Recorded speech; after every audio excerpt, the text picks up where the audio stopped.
اپنے مقام پہ کھڑا کیا ہے کہ جس طرح قرآن کریم میں دوسری جگہ بھی یہ بات موجود ہے کہ ان الذین یبایعونک، بے شک وہ لوگ جو آپ سے بیعت کرتے ہیں، اے نبی جو آپ سے بیعت کرتے ہیں، انما یبایعون اللہ، وہ اللہ سے بیعت کر رہے ہیں، ٹھیک ہے؟ تو آپ سے بیعت کرنے کا مطلب اللہ سے بیعت ہے، اللہ تعالیٰ سے ڈائریکٹلی تو نہیں نا بیعت کر سکتے۔ تو نبی کریم صلی اللہ علیہ وسلم سے جس نے بیعت کر لی تو نبی کریم صلی اللہ علیہ وسلم اللہ تعالیٰ کے نمائندے ہیں، اللہ تعالیٰ نے بھیجے ہوئے ہیں کہ بھائی یہ جو ہے نا وہ میری طرف سے بندہ ہے جو بات کرے گا۔ نبی کریم صلی اللہ علیہ وسلم اللہ تعالیٰ کے پیغامات ہم تک پہنچاتے ہیں، تو جو نبی کریم صلی اللہ علیہ وسلم کو دھوکہ دے رہا ہے وہ گویا کہ اللہ تعالیٰ کو دھوکہ دے رہا ہے۔ تیسرا معنی اس میں یہ ہے کہ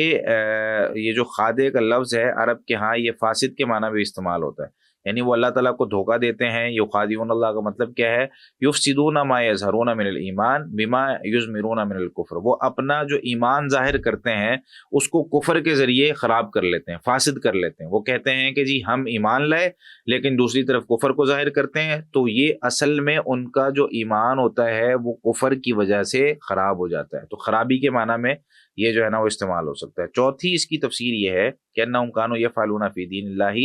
ما لو فعلوہ بینہم کان خدعان، کہ اگر وہ جو کام وہ اللہ کے دین کے حوالے سے کر رہے ہیں اگر وہ آپس میں کرتے، یعنی ایک بندہ ہے میرے ساتھ، وہ بڑی اچھی بات کرتا ہے میری مجلس میں بیٹھ کے، اور دوسری مجلس میں جاتا ہے تو میری برائیاں کرتا ہے، اگر مجھے پتہ چل جائے کہ یار یہ بندہ کیا ہے تو میں اس کے ساتھ تعلق تو نہیں رکھوں گا، تو میں کہوں گا یار یہ دھوکے باز ہے، میری مجلس میں بیٹھ کے میری باتیں کرتا ہے، اس کی مجلس میں بیٹھ کے جا کے میرے خلاف باتیں کرتا ہے، تو یہ بندہ جو ہے نا وہ دھوکے باز ہے۔ تو کہتے ہیں کہ جب انہیں آپس میں پتہ چل جائے گا تو یہ دھوکہ ہی ہوگا۔ تو اسی طریقے سے اللہ تعالیٰ نے بھی یہاں پر یہ لفظ استعمال کیا۔ اور پانچویں نمبر پر یہ ہے کہ انہم کانوا یخفون کفرہم ویظہرون الایمان بہ، اور وہ اپنے کفر کو چھپاتے ہیں اور اپنے اس پر ایمان کو ظاہر کرتے ہیں۔ تو وما یخدعون الا انفسہم، آگے جو الفاظ ہیں کہ وہ نہیں دھوکہ دیتے مگر اپنے ہی آپ کو، الا انفسہم، یہ جو ہے نا پہلے نفی کر کے پھر اس بات کرنا، یہ ایک عربی کا انداز ہوتا ہے، اردو میں بھی یہ عام طور پہ استعمال ہوتا ہے۔ کوئی نہیں جائے گا، ہاں آپ کو جانے کی اجازت ہے۔ ہمارا جو کلمہ ہے وہ بھی اسی طریقے سے لا الہ الا اللہ، یعنی لا الہ الا اللہ، نہیں ہے کوئی حقیقی معبود الا اللہ مگر اللہ تعالیٰ۔ تو نفی کر کے جب اس بات کیا جاتا ہے نا تو اس میں حصر پیدا ہو جاتا ہے، یعنی ہا صاد را، حصر کیا ہوتا ہے؟ یعنی صرف یہی کام ہونا ہے، وما یخدعون الا انفسہم، نہیں وہ دھوکہ دیتے مگر اپنے ہی آپ کو، یعنی اپنے آپ کو وہ دھوکہ دیتے ہیں۔ ایک سادہ سا لفظ تھا کہ وہ اپنے آپ کو دھوکہ دیتے ہیں، اب اس کو تاکید کے ساتھ حصر کے ساتھ بیان کیا گیا کہ نہیں وہ دھوکہ دیتے مگر اپنے ہی آپ کو، یعنی اپنے سوا وہ کسی کو دھوکہ نہیں دے رہے۔ اور اس کا معنی کیا ہے؟ تو ان کے دھوکے کا وبال ان کے اوپر آئے گا، یہ جو ہے وہ جتنا بھی وہ دھوکہ دے رہے ہیں آخرکار ان کو اس کی سزا ملنی ہے۔ اچھا، اس کے بعد سوال یہ ہے کہ ان کے دھوکے کا وبال ان پر کب لوٹے گا؟ کیا ابھی دنیا میں لوٹ جائے گا یا آخرت میں لوٹے گا؟ تو اس میں دو قول ہیں، ایک فی دار الدنیا، دنیا کی زندگی میں، یہ دو طریقے سے ہو سکتا ہے۔ ایک یہ کہ ان کو نا دنیا کے اندر اللہ تعالیٰ مہلت دے رہے ہیں، وقت زیادہ، ان کی عمریں زیادہ ہو جائیں گی، ان کو جو ہے نا وہ غلطیاں کرنے کا زیادہ موقع مل جائے گا۔ یہ جو منافقین ہیں ایمان تو لا نہیں رہے، ان کی عمریں لمبی کر کے، اب ظاہر سی بات ہے ایک بندہ جب اس کے پاس ٹائم زیادہ ہے اس سے حساب و کتاب بھی زیادہ ہوگا، ایک بندہ اس کے پاس مال زیادہ ہے اس سے حساب و کتاب بھی زیادہ ہوگا، ایک بندہ اس کے گناہ زیادہ ہیں اس کو سزا زیادہ ملے گی۔ تو یہاں ان کو ٹائم دیا جا رہا ہے، اب ان کے ساتھ دھوکہ ہو رہا ہے دنیا کے اندر، کیا مطلب؟ یہ اپنے آپ کو دھوکہ دے رہے ہیں تو وہ دھوکہ ان کے ساتھ ہی ہو رہا ہے، اور وہ دھوکہ اس طرح ہو رہا ہے کہ ان کی عمریں لمبی ہو رہی ہیں۔ تو یہاں سے ایک چیز تو ہمیں یہ پتہ چلی، اصول یہ پتہ چلا کہ کئی دفعہ ہم یہ سمجھتے ہیں کہ یار یہ اچھا نیک بندہ تھا لیکن جلدی مر گیا، جلدی فوت ہو گیا۔ تو بھائی جلدی فوت ہونا یا لمبی عمر ہونا یہ کوئی ایمان کی نشانی نہیں ہے، ٹھیک ہے؟ لمبی عمر بھی کئی دفعہ اللہ تعالیٰ دے دیتے ہیں، اور یہ بھی آزمائش ہو جاتی ہے انسان کے لیے کہ انسان کو لمبی عمر مل رہی ہے لیکن اس میں بے برکتی ہے، لمبی عمر مل رہی ہے لیکن عمل ہی نہیں ہے، لمبی عمر مل رہی ہے لیکن اللہ کی اطاعت کا کچھ حصہ بھی اس میں نہیں ہے۔ تو پھر یہاں پر ایک چیز تو یہ ہوگی۔ دوسرا کہ نبی کریم صلی اللہ علیہ وسلم کو پتہ چل گیا اور مومنین کو پتہ چل گیا کہ ان کی حالت کیا ہے، اس کو وہ جس کو وہ چھپا رہے ہیں، تو ان کی ہر چیز مسلمانوں کے سامنے لا دی گئی، اب ان کی کیا عزت رہے گی؟ تو یہاں پر جو ہے وہ آمش اس کو استعمال نہ کرو۔ تو یہاں پر جو ہے وہ ان کو اس طریقے سے دنیا کے اندر جو ہے نا وہ ایک ان کے ساتھ دھوکہ کیا جا رہا ہے۔ اور دوسرا قول یہ ہے کہ آخرت میں جو ہے نا ان کے ساتھ دھوکہ کیا جائے گا۔ اس میں بھی 2 قول ہیں کیسے کیا جائے گا۔ سب سے پہلے تو یہ ہے کہ ان کے درمیان اور مومنوں کے درمیان نا ایک پردہ حائل کر دیا جائے گا۔ قیل ارجعوا وراءکم فالتمسوا نورا، یہ نا مسلمانوں سے نور مانگیں گے، کہیں گے ہمیں نور دے دو، اپنی روشنی میں سے کچھ دے دو، ہمیں کچھ نظر نہیں آ رہا، ہم عذاب میں ہیں، ہم اندھیروں میں ہیں، سورہ حدید کی آیت نمبر 13 میں ہے۔ تو ان کو کہا جائے گا فالتمسوا نورا، بھائی جا کے اپنا نور تلاش کرو۔ دنیا کے اندر جو ہے نا وہ تم ہمیں حقیر سمجھتے تھے، بے وقوف سمجھتے تھے، اب جا کے اپنا نور تلاش کرو۔ فضرب بینہم بسور لہ باب، تو ان کے درمیان ایک دیوار حائل کر دی جائے گی جس کے درمیان میں دروازہ ہوگا۔ تو یہ سورہ حدید میں تفصیل اس کی موجود ہے۔ دوسرا قول یہ ہے کہ آخرت میں کس طرح ان کو دھوکہ دیا جائے گا کہ ان کو جو ہے وہ اہل جنت کے بارے میں بتایا جائے گا کہ جنت میں یہ مل رہا ہے، یہ مل رہا ہے، یہ مل رہا ہے۔ تو جب وہ جو اس کو جو ہے نا وہ حاصل کرنے کی کوشش کریں گے اور وہاں جانے کی کوشش کریں گے اور ان کو لے کے بھی جایا جائے گا، چلو آؤ یار آؤ تمہیں وہاں پہ لے کے چلتے ہیں، ان کے قریب لے کے چلتے ہیں، تو جیسے ہی قریب آئیں گے ان کو واپس بھیج دیا جائے گا، ان کے ساتھ دھوکہ ہو جائے گا۔ تو